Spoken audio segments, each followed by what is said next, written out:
kembali lagi kita live report. Mau mewawancarai Nadia Ulia, iya, yang hari ini kita temui di lokasi syuting. Kita mau ngobrol-ngobrol kesibukannya hari ini di lokasi syuting dengan bermain film horor ya. Oke. Ya, jangan lupa sapa-sapanya, boleh? Selamat malam Nadia. Aku panggil akrabnya siapa? Nana. Oke. Oke Nana, apa kabar? Alhamdulillah baik. Boleh ceritain hari ini lagi di lokasi syuting apa nih? Aku hari ini lagi syuting Asana Putri. Ini akan tayang nanti. Aku di sini bukan sebagai wali. Ini anaknya tuh yang aku suka gitu. Ada latar belakangnya inisiasi dan segala macam. Nah, ini pertama kali kamu main di film genre horor atau? Ya betul, kalau untuk film begini ini pertama kali. Kenapa alasannya memilih film bergenre horor? Karena aku ingin keluar dari zona nyaman aku. Emang zona nyamannya seperti apa sih? Aku kemarin kan syuting di sinetron dan itu kan kayak untuk sehari-hari aja gitu kan. Jadi aku ingin keluar dari zona nyaman aku ingin lebih bertantangan. Apa nih tantangan di film horor ini sendiri buat seorang Nana? Kayak beda 180 derajat sih kak, karena di sini tuh aku kayak sering kesurupan gitu, dan kesurupan itu yang kayak berbeda gitu. Tapi begitu tahu dan ditawari bermain film horor, apa sih mindset yang ada di pikiran seorang Nana nih apa? Kayak aku harus bisa sih. Pertama aku tuh udah dikasih kepercayaan sama orang-orang di sini, katanya aku bisa memainkan film ini. Padahal pas itu di dalam diri aku masih belum percaya, kayak bisa nggak ya? Gitu. Masih ada rasa nggak percaya dirinya. Cuman karena orang-orang di sekitar aku pada semangatin aku, kasih kepercayaan sama aku, akhirnya aku buktiin aku bisa lah. Tapi bentar, bawa.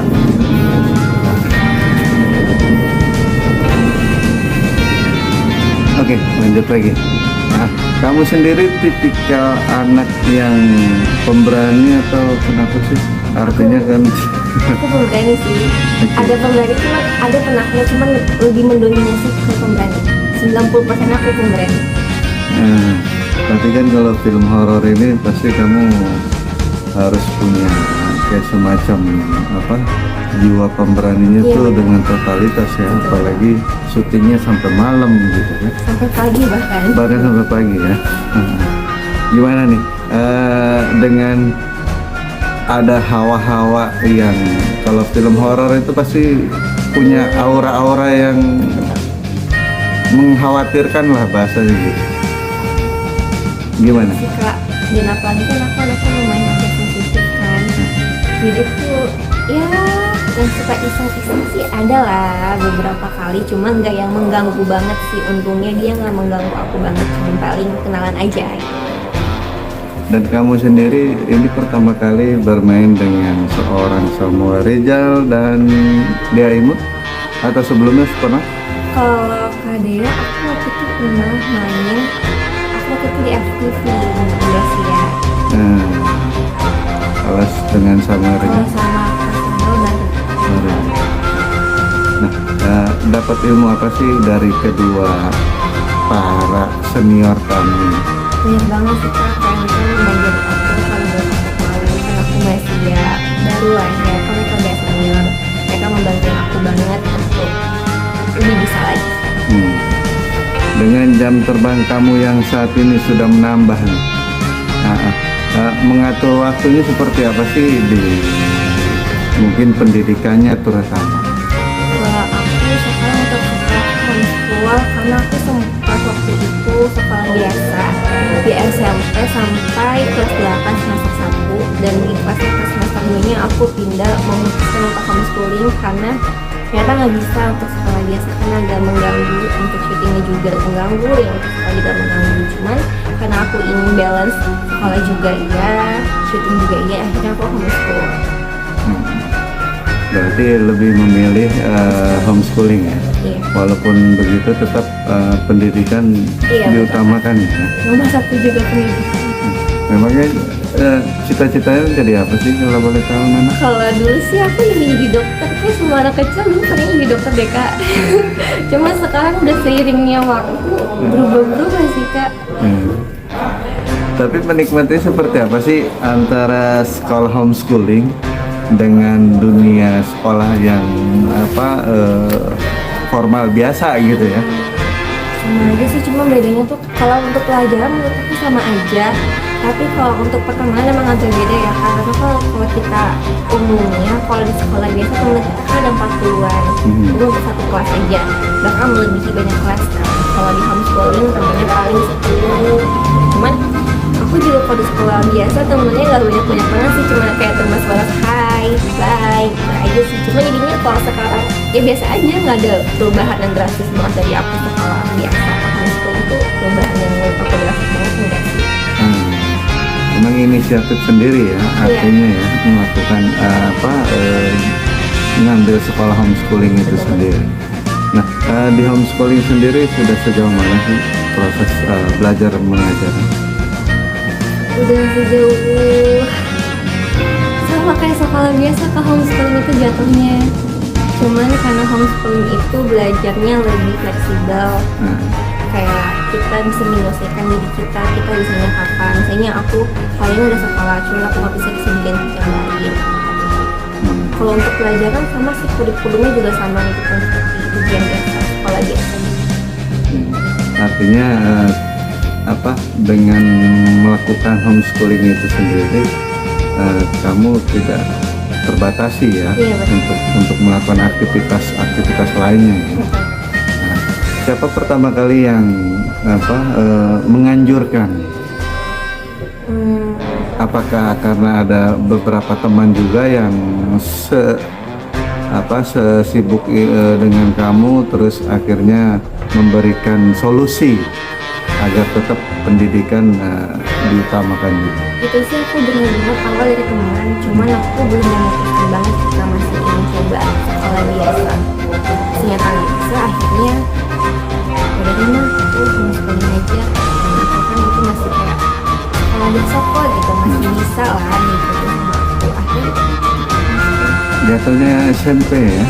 aku mulainya di SMP kelas 8 semester 2. Nah, kalau sudah selesai dengan homeschoolingnya, mungkin mau pendidikan normal atau formal kembali atau Tergantung kita, kalau misalnya aku masih di bidang kayak gini masih melanjutkan, aku mungkin akan homeschool lagi. Kalau kuliah paling cari kuliah yang bisa sambil syuting kayak Asia. akankah kamu mau fokuskan ke dunia acting atau gimana? Aku maunya sih dua-duanya jalan sih kak. Kalau bisa dua-duanya kenapa enggak? Tapi kan rata-rata para artis itu banyak yang akhirnya lebih fokus dulu pendidikannya baru lanjut atau sebaliknya gitu. Kamu sendiri ada pilihan kemana? Kalau tapi aku lihat teman aku ada yang sekolah juga sama lancar, terus karir juga lancar. Aku maunya kayak gitu sih kak, kan ada juga kan sekolah yang bisa kayak gitu. Jadi aku maunya yang kayak gitu, jadi nggak ada yang tertinggal sama sekali. Oke, balik lagi ke soal peran. Nah, tantangan di horor ini sendiri buat seorang Nana apa? Tantangannya lumayan susah sih kak. Kayak aku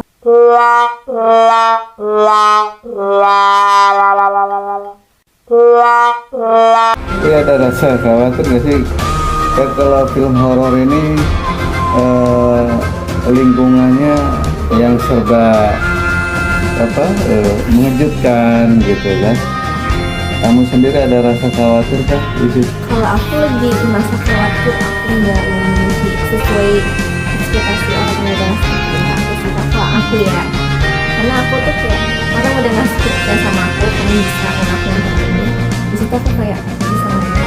Aku cuma bikin aku cuma satu itu, supaya dia tuh nggak percaya sama aku kayak gitu. Pertama kali ditawari peran itu apa? ditawarin itu. Pertama kali disodori skrip skenario Oh, di bukan film ini. film ini? Apa yang terlintas dari seorang Nana? Aku awalnya itu bukan jadi si Loli ini sebenarnya. Aku tuh sebenarnya tuh awal di Adele. Terus aku tuh sama saudara, terus tiba-tiba saudara kayak ngomong ke aku, kayaknya kamu lebih cocok di Loli deh.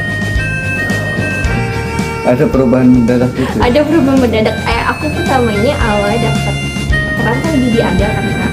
Menurut aku tuh ada tuh udah kayak sesuai. Ini aku banget loh. Gitu. Kayak ini aku bisa deh tanpa harus berubah banget. Tiba-tiba mau reading diganti peran. Kok ini peran tuh lebih susah ya gitu. Kayak waduh, kayak tantangan banget sama aku gitu. Dan itu juga udah mendekati aku mau syuting. Itu jadi kayak aduh bisa nggak ya gitu. Skill sedikit dong, Aduh, merankan seorang yang sering gampang mengalami kesurupan itu seperti apa? aduh gimana ya. Kalau aku spoilernya sih nggak sih, cuman intinya nanti ada adegan aku kayak yang kayang gitu. Pakai ini dong kali. Enggak. Ya. Aku tanpa dan sama kamu. Jadi ditunggu aja. Risetnya kemana aja? Kenapa Kak? Risetnya kemana aja? Dengan adegan yang tadi kamu sebut Cuma itu. ke Om Sufyan aja sih Kak. Aku selalu kayak nanya ke Om Sufyan, ini kayak gimana ya Om, kayak gini. Aku cuma tektokannya sama Om Sufyan sama aku aja biasa aja. Oke, yang menarik nih. Menurut Nana, film genre horor di seluruh dunia yang benar-benar membuat kamu menjadi inspirasi negara mana? Banyak ya. Jepang, Korea, Aku suka film Thailand. Thailand. Kenapa? Itu serem banget. Itu serem banget sih sama ini Kak. Conjuring. Conjuring itu juga inspirasi. Nah, untuk idolanya sendiri? Aduh, idola aku kebanyakan sih artis Korea nih Kak. Tapi melihat sosok pasti Nana mengenal sosok almarhumah Susana. Apakah itu juga bagian dari Iya, referensi? Itu juga termasuk film Indonesia yang horor menurut aku yang paling serem. Sejarah. Nadia, Ya. karena dia kan umur kan masih jauh gitu loh. Maksudnya dia kan masa kecilnya kan masih pengen sholat. Ya kan, apa sih yang terpikiran di Nadia itu? Ini fokus dengan main-main film gitu. Kan maksudnya dia tuh masih main-main lah, teman hobi main. Nah dari itu di pikirannya dia apa? Kalau udah dapat karir kayak gitu. Aku sih lebih bilangnya ke praktis sih daripada untuk main-main ya, nggak tahu kenapa ya malas aja untuk main-main sama teman-teman, kayak lebih maunya ya aku tinggi aja sih, karena udah dari dulu kali ya, karena aku dari kecil kan aku dari bidangnya suka ikutin sinetron, FTV, jadi aku lama-lama terus waktu aku untuk bermain juga jarang kan, jadi makin sekarang untuk bermain tuh agak males, maunya tuh syuting aja deh. Untuk keluarganya sendiri ada nggak sih yang juga orang seniman? Oh, dulu aku pertama kali masuk ke dunia ini om aku tuh pas aku masih umur 3 tahun ngebikin aku ke casting iklan. Terus akhirnya aku iklan, terus umur aku sekitar 5 tahun aku ditawarin, aku ini nggak sama om aku nih, aku cuma dengar dari orang ikut Sanggar Ananda, kuliahnya Kak Aditya Gumai.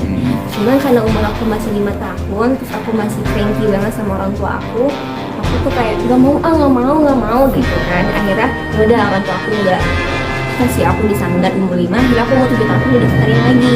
Dan disitu aku udah mulai lepas, kayak udah mulai ngerti nggak begitu cranky banget sama apa aku. Ya udah aku mulailah aku di Sanggar Ananda Aditya Gumai. Terus lama-lama aku diajakin sama Kak Adit untuk main di misalnya di PPR. Pertama kali aku main muncul di televisi. Tapi Nadia ada nggak sih saat syuting dalam arti kan awalnya kan di casting dulu, ya kan, ada nggak sih pernah gitu nggak diterima kecewa dia down adalah Kalau profesi nggak diterima tuh banyak, pastinya banyak ya kak. Karena kan nggak seluruh yang apa yang mau bakal dicapai kan, dan itu nggak mungkin dong aku pasti dapet, pasti ada yang nggak dapet. Kan aku kecewa itu enggak sih. Kayak itu kalau misalnya aku belum dapat ya aku belum dapat. Berarti aku harus belajar lagi. tapi sosok artis Indonesia yang menjadi contoh karakter atau ikut dalam umurnya si Nadia itu siapa sih? Kalau dulu kan Aliando, Prilly, terus Nadia sendiri Aku suka sama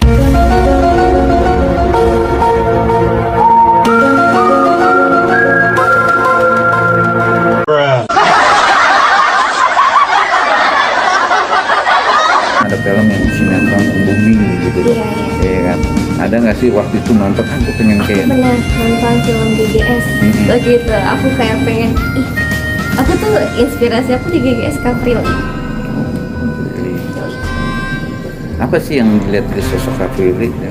Apa dengan actingnya, apa dengan perilaku dia? Actingnya bagus, terus anaknya bekerja keras banget, terus kayaknya perilakunya baik, humble, friendly ke teman-temannya gitu. Aku suka pribadi ini. Umur berapa sih Nadia itu bisa melihat sinetron yang bagus atau nggak bagus dan bisa melihat oh ini gua akan kayak gini nih sinetronnya atau ini acting kayak gini. 16 tahun. Itu mungkin sekitar 2 tahun yang lalu. Saat itu apa sih yang pernah membuat sinetron yang digemari bisa aku sama kayak gini juga? Itu karena waktu itu lagi zaman web series, film, dan itu kan umur aku udah ngerti kan kak, karena aku udah mulai beranjak remaja juga. Kayaknya keren deh filmnya, apa nih aku bisa kayak gini. Terus aku kayak, aduh kayaknya aku harus keluar dari zona nyaman aku deh, nggak yang di situ terus gitu dengan perilaku yang kayak gitu, terus kayak datar aja gitu perfect. Aku pengen kayak orang-orang yang aku tonton. Sebelum main sinetron atau film tuh hobi sebelumnya apa sih? Ada nggak sih hobi yang Oh aku dulu modeling. iya, untuk olahraganya sendiri? Suka main basket, cuman aku jarang main basket. Tapi aku suka. Gimana tuh kak? Tapi kan semenjak udah main sinetron, main film, kan waktu itu kan udah nggak bisa gitu. Apalagi namanya olahraga, senang sama teman-teman. Nah, senang-senang ada merasa juga sih. Maksudnya, udahlah nanti umur berapa gua akan balik lagi ke dunia gue sendiri. Ada aku ngerasa kayak pasti itu kan aku kayak sekarang aku maunya tuh lebih fokus ke karir sampai aku udah sukses banget dan aku main lagi, karena kan sekarang kan ya istilahnya belum sukses banget lah ya, jadi kita harus lebih giat lagi, jadi jangan sampai lengah dulu gitu. Kalau aku main terus lama-lama kan aku jadi malas kan kak, maunya main terus, jadi aku pengen nggak, gue harus bisa dulu nyampe atas baru nanti main-main. Untuk aja sendiri, ya kan penampilan kecantikan kegantengan itu menjamin nggak orang itu akan sukses berkarir di dunia? Nggak juga sih kak, di dunia itu tuh nggak, kalau misalnya dia cantik terus dia apa tuh nggak juga sih kalau menurut aku. Kalau misalnya dia cantik dia nggak bisa ya gimana kan, jadi semuanya harus ada kemauan kita, harus belajar untuk acting. Kalau kakak mau berakting ya kakak harus bisa acting, kalau mau jadi nyanyi ya harus bisa nyanyi gitu. Gak bisa mengandalkan modal aja. Kalau modal aja semua orang yang cakep, yang cantik, yang ganteng banyak, cuma dia tidak bisa acting, belum tentu dia bisa nyanyi. Dengan niat nggak untuk tapi belajar lebih mendalam sebuah acting itu ada orang-orang yang kok ada sanggaran sendiri. Ada sih, aku mau sih jadi mendalami peran lagi. Ada yang khusus kayak teater-teater gitu, aku mau sih. Oke, mencari dan keluar dari zona nyaman buat seorang Nana. Peran apa yang pengen sekali kamu perankan? Peran ya, semua peran aku pengen peran ini deh kak. Peran yang belum aku dapet yang sebelumnya. Apa tuh? Oh ya, bingung ya kak ya. Pengen menjadi Wanita pemuda. antagonis atau Aku mau psikopat atau boleh sih kayak antagonis gitu mau sih, karena aku lebih sering ke prota. apakah nanti tidak khawatir dengan para fans atau penggemar kamu yang istilahnya melihat kamu seorang wanita baik-baik terus tiba-tiba menjadi seorang antagonis itu? Kan itu hanya peran, bukan aku. Itu kan kalau misalnya ditangkap sebagai wali, itu kan si wali, bukan saya dia. Nah dia tetap aja yang kayak gitu yang kalian lihat, bukan. Nah dia tuh wali gitu, jadi kalau membedakan mana wali, mana dia. Nah maksudnya ketika kamu nanti mendapatkan peran antagonis itu, apakah kamu nanti ada rasa khawatir nggak sih? Enggak, karena aku yakin teman-teman aku, fans aku pada dewasa tahu mana itu acting, mana itu dunia. Nggak takut ketemu di jalan dicubit atau dijambak gitu kan pernah dialami oleh beberapa banyak artis. Mungkin takut tapi enggak yang lebih dominan, enggak sih. Takut cuma ya takut aja, kayak apa ya, suges-suges aja sih takut-takutannya, cuma enggak yang aku takut gak mau, enggak sih, enggak kayak gitu sih. Cuma rasa khawatir ada, palingnya sekitar 10% ya. Oke. Apa harapan kamu di luar zona nyaman ini sendiri? Semoga aku bisa lebih bagus dari yang sebelumnya. Semoga aku bisa lebih baik dari yang sebelumnya dan bisa memainkan peran sebaik mungkin dan mengucapkan alhamdulillah terhadap aku. Umur berapa sih? Umur 17 tahun. 17 tahun. Berarti kan udah oke. Kamu udah bisa sinetron, film, ya kan? Untuk saudara sendiri atau keluarga sendiri, pernah ada sesuatu yang membanggakan gak sih? Gue udah hebat nih, atau saudara yang boleh tuh ngajak, ada nggak sih? Kalau untuk ikutan sih nggak ada sih, karena keluarga aku nggak suka yang dan jadi keluarga aku sendiri tuh cuma aku aja. Kakakku sempat waktu itu nomor 2 ikutan sinetron, dia nggak suka. Dia nggak suka karena waktu itu ada jenis dia jahat kan, terus dia langsung kayak dihujat terus sama netizen.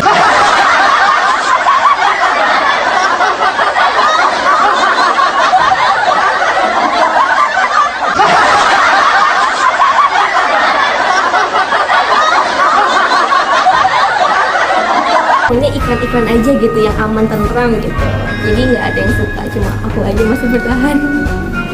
Untuk bicara netizen, emang ada gitu netizen itu aja sendiri berkomentar yang tidak baik Dulu atau yang baik? Jadi waktu itu ada gennya, aku kan di TLP itu anak yang baik-baik banget. Jadi di TLP itu aku punya adik, umi, kakak satu, abang, aku anak tengah, mama adek. Terus aku tuh anaknya tuh yang tiba-tiba yang anak yang baik-baik, terus kenal cowok, terus umi aku ngajakin pergi, aku kayak ngebangkang gitu, kayak gak mau, aku maunya di sini, aku mau nulis. Jadi aku lagi ulang tahun, terus umi aku itu ini ngajakin aku makan di restoran, terus aku tuh nggak mau, aku maunya nungguin kado yang cowok itu mau kasih ke aku kayak ngelawan gitu, kayak nggak ngelawan sih, cuma kayak aku nggak mau nih, aku maunya di rumah aja. Sebenarnya kan aku ngomong kayak gitu doang, cuman kalau orang-orang itu pada beranggapan aku durhaka sama orang tua. Akhirnya aku diserbu dong di DM aku kayak, jadi anak yang kurang ajar ya sama orang tua ya, gini dia ngomongin tok-tokan dulu ya, tok-tokan itu istilahnya TikTok gitu. Ini udah hakal loh kayak gini aku kayak itu cuma main film aja, nggak kayak gitu aslinya gitu, hanya mengikuti apa arahan saudara dan apa arahan ibu sendiri itu. Umur udah 17 tahun nih, ada nggak sih yang deketin atau udah punya pacar? Itu pada itu aku nggak tahu ya kak ya, mungkin itu masih dan aja sama mengagumi opa-opa aku. Tapi kan di lokasi syuting ada yang dress, yang cakep kan, nggak terlirik sama saya, hanya fokus musiknya benar ini. Kalau cakep yang cuma aja kali ini cakep ini cowoknya. Tapi untuk yang suka dia sama cowok enggak sih.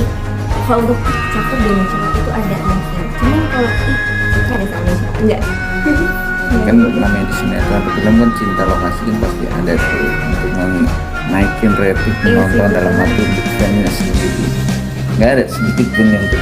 Kalau untuk sekarang belum sih, kalau mungkin kan aku masih suka opa-opa gitu kali ya, jadinya bentar aja deh gitu, bentar aja deh. Itu nama pemirsa minta dukungan nanti, ya kan, untuk Oh teman-teman jangan lupa ya, kok jangan lupa dukungin aku terus, semoga aku bisa lebih baik, semoga aku makin sukses ke depannya. Nggak terlirik tuh sama Aliando atau siapa gitu yang lagi ganteng-ganteng. Ya kan itu hanya sekedar mengagumi, Oh. kayak cakep deh gitu. Tapi kalau untuk memiliki kayak, ya aku mau deh sama dia, kayaknya enggak dulu deh kak. Tetap fokus di Iya untuk Karani, aku kan dia mengganggu juga kan Karani. Oke, terima kasih. Terima kasih Nana.